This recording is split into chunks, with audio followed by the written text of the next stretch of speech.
Today's coverage of the 2022 winter meetings from San Diego, California on MASN All Access is brought to you by Toyota. For legendary safety and reliability, choose Toyota and let's go places.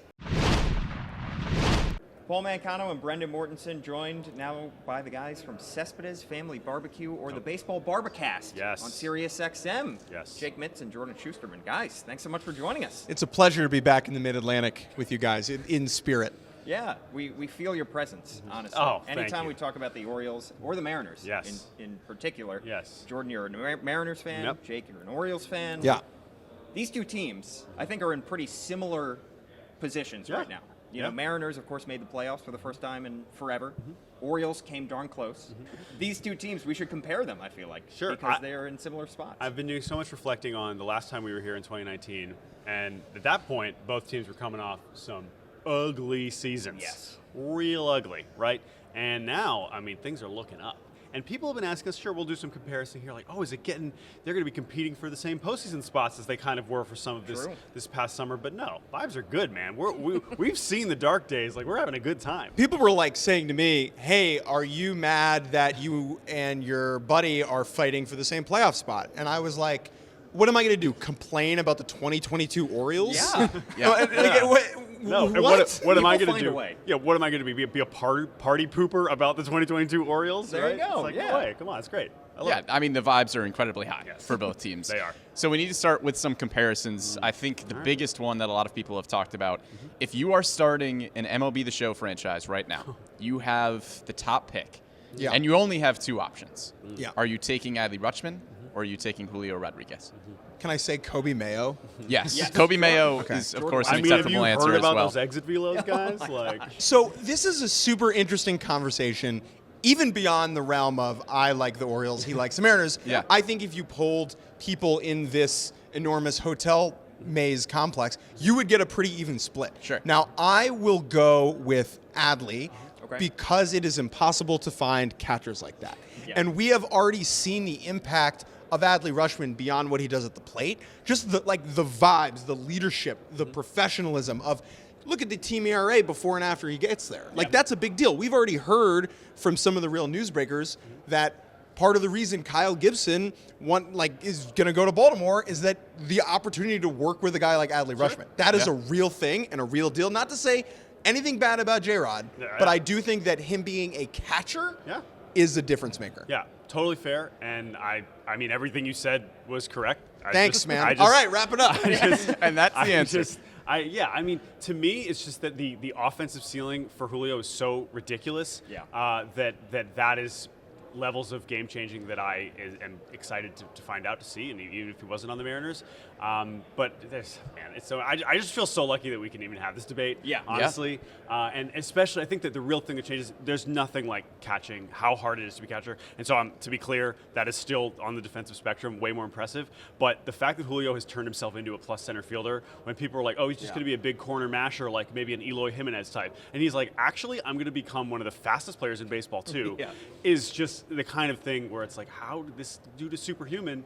And I'm very lucky that he's on my favorite team. But they are similar in the way that their secondary skills make them slump-proof, right? So if they go 1 for 30 over 2 weeks. And both of them had slow offensive starts to their careers, and it was like, and not that we were worried they were going to get sent down, but it was like, baseball's really hard. And then the last 2 or 3 months, it was like, never mind, they are making it look very easy. And it was really interesting to compare that to a guy like Spencer Torkelson with the Tigers, who was another one of the top prospects in baseball, where he slumped and he got sent down because he was a first baseman. And if he wasn't hitting, he wasn't providing alternative value to the team. Whereas if Adley or J-Rod goes on a big slump, it's like, they're going to play great defense and we need to have them around. Exactly, And it would have been fascinating to see, had Adley been healthy to start the year and made that opening day roster, where the I still think that you could make a great case for Adley. I know Ben Nicholson-Smith, I believe, was the one writer who did vote for Adley. And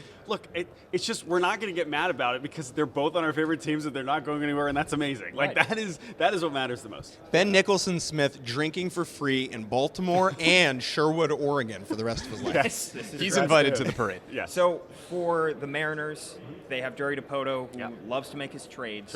Mike Elias likes to make trades, hasn't done it quite as much as Jared Capoto, but we also haven't seen Mike Elias in this front office go out and sign anybody to a multi-year deal yet. We've seen the Mariners start to do that, and they were a little bit ahead of the curve.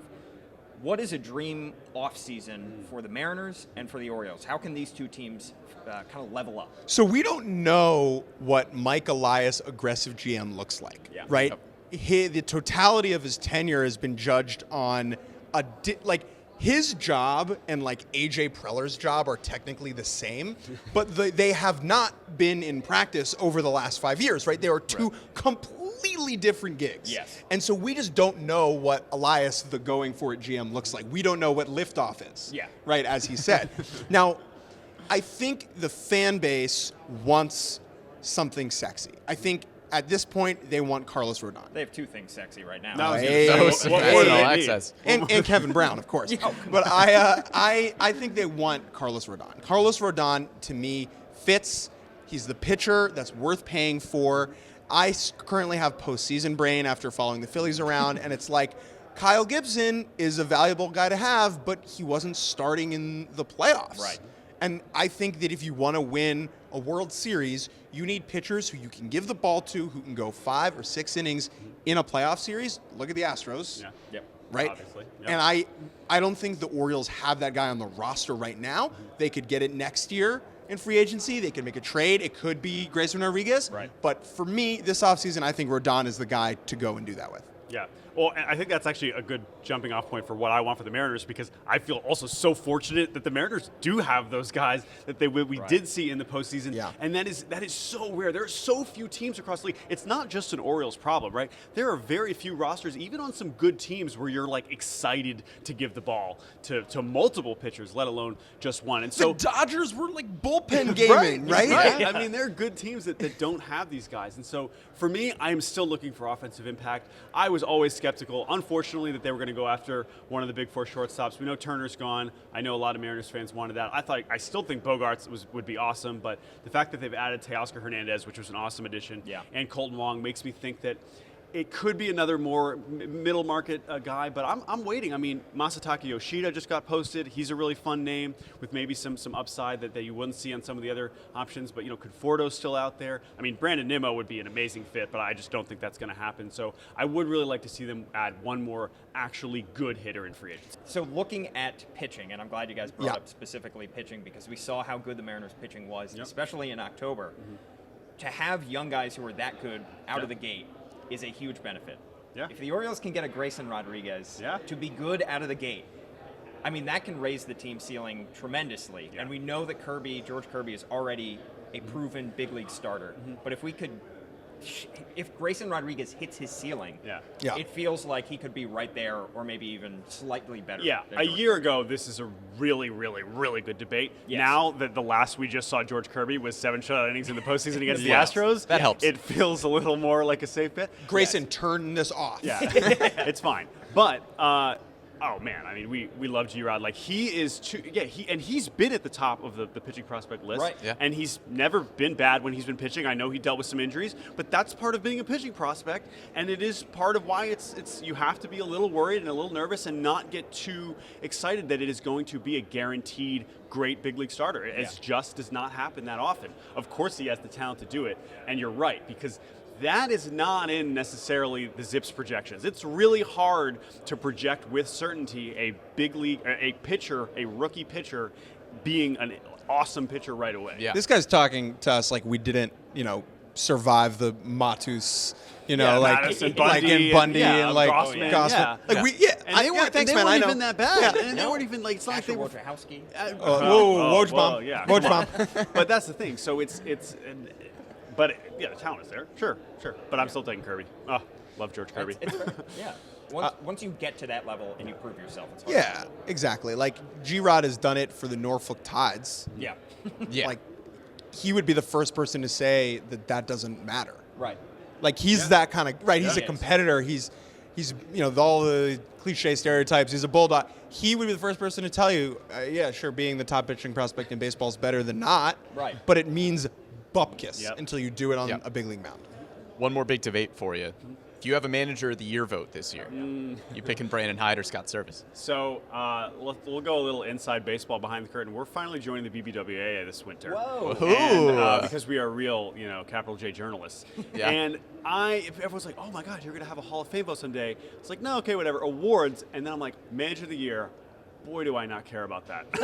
And this year, it really tested it. Boy, what a terrible question. It was like, no. No, it is a good question. But again, there's a reason you're asking us this, which is that this was one where it was like, okay, what do you go with here? Scott Service has had all this one-run game magic, which I do think does actually have to do with the manager to some degree. Yeah, it's hard to believe absolutely. it doesn't. Yes, it has to do with who is coming out of the bullpen and the buttons that he has to press.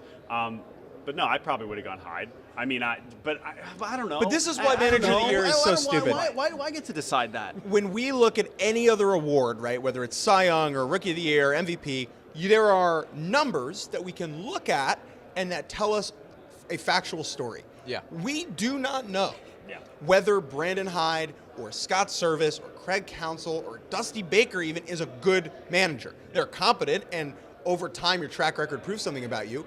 But if you gave me the 2022 Astros, they win the AL West. They win the AL West. Wow. They do. Now, if you gave me the 2022 Baltimore Orioles, I think they probably win the World Series. But you see my He is point. firing It's like, them up. I find it really hard to judge managers if you're not in the room every day with them. Yeah. And no one is in the room every day with all of them. True. Like, you guys probably have a good feel for Brandon Hyde, right? Yeah. You probably know how he ticks, but you have no idea how Scott Service moves, right? No. You really don't. And so that's why that award is really hard for me to judge. And what it ends up being is it's just like a delta of what was your ZiPS projection that's and how many wins did you finish with, and like whoever has the biggest change. And that should have been, Gets it. that was Brandon Hyde, for sure. Yeah. And we know he that checked neither that of them ended up winning, which is funny, right? But it is funny that it ends up not being about the manager in some ways. It is about what we thought the baseball players were going to do, and that the manager elevated them. But it also could just be that, we got the players wrong. Right. Like that, because that happens in baseball Like, all the time. Think about it like this. The alternate universe where like Felix Bautista slips on a banana peel on April 9th and like misses the year. And the Orioles win 8 games. Just dang banana peels. Yeah. Does that make Brandon Hyde? all the time. Does that make Brandon Hyde a worse manager? Right. No. Or if he doesn't get protected and then they have a Rule 5 draft. Or if he has the Could've ace of gotten his picked. rotation in John Means for the entire year. Exactly. And they And make it's the like, playoffs. Oh, they had and John then- Means. It's right. like, they had this, they had this. It's such a goofy thing. Right. It was like, because for the Mariners, I'm like, yeah, Scott Service seems pretty good, but they also got way better at baseball because all the players were way better, and they traded for Luis Castillo, and Julio was amazing. Like, I don't understand how anybody voted for Gold Gloves before these advanced metrics came out. Because if all of these beat writers are only watching their team, and then they see Turns a heck of a Nolan double Arenado play. come through, So and this- they're like, this Great guy looks grounder. great. time. So And this yeah, I that's actually great. disagree with. Really? This I disagree with. Here we go. Takes. So I don't know how much time you're on NBA Twitter. I fair put amount. my head into it. I'm But- perpetually online. Okay. Oh, there you go. So there's like a big kind of thing in NBA Twitter about like stat heads versus the That Boy Nice community. Sure. And I think when you're voting for Gold Gloves, going completely off of That Boy Nice is fine.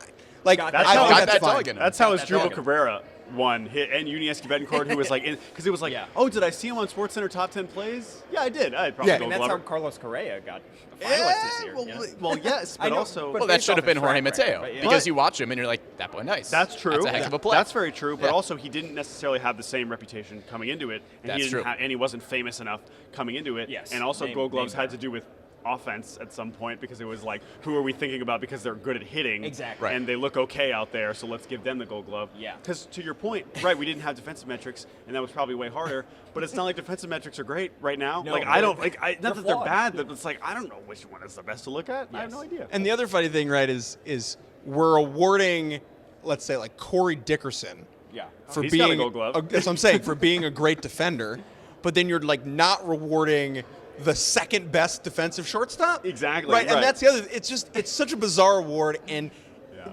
it gives us something to talk about and joke about, and for that I'm thankful, and that's why for that award I just lean fully That Boy Nice. Yeah. Well, we appreciate you guys talking about and joking about everything with us. That's what we do. That's These right. Where boys can we nice. find you guys on It- Sirius XM? If you want to hear us talk to Yes. one another and joke with one another, We do that all the time. And also more about the Mariners and Orioles. Yeah. You can listen to that Baseball Barbacast Yes. on the Sirius XM Podcast Network, going twice a week from the winter meetings, twice a week. Twice a day from the winter meetings. 2 days. I would keep saying we're like high school football players. Yeah. It's exhausted by the end. Yeah. And then we got to go do Get me homework. out in that heat. Right. But twice a week during the year. Follow us. You know where podcasts are everywhere. Just like search it wherever you find us. BARB cast. Barbacast, Baseball Barbacast, and that's us. It's pretty good. Oh, yeah, good time. Good time. There are some. Not to toot your own horn here. No. I mean, there are a lot of bad podcasts. That's true. Like a Sure, lot. the MASN All Access podcast being one I of mean, them. I know the You guys hosts. are fine. You guys are fine. But like, there are some we're better than you. I mean, you should listen to us if you want to. Yeah. While we're here, we might We're as here well say like that. we rule. But there are some awful podcasts, and we're not one of them, and neither are you guys. There So you thank go. you for Thank you. having us. Great. Yeah. This is Jordan Shusterman and Jake Mintz, thanks so much for joining us. It's been a pleasure for us. Thanks for watching, and tune in all week to our coverage of the 2022 baseball winter meetings from San Diego, brought to you by Toyota. For legendary safety and reliability, choose Toyota, and let's go places.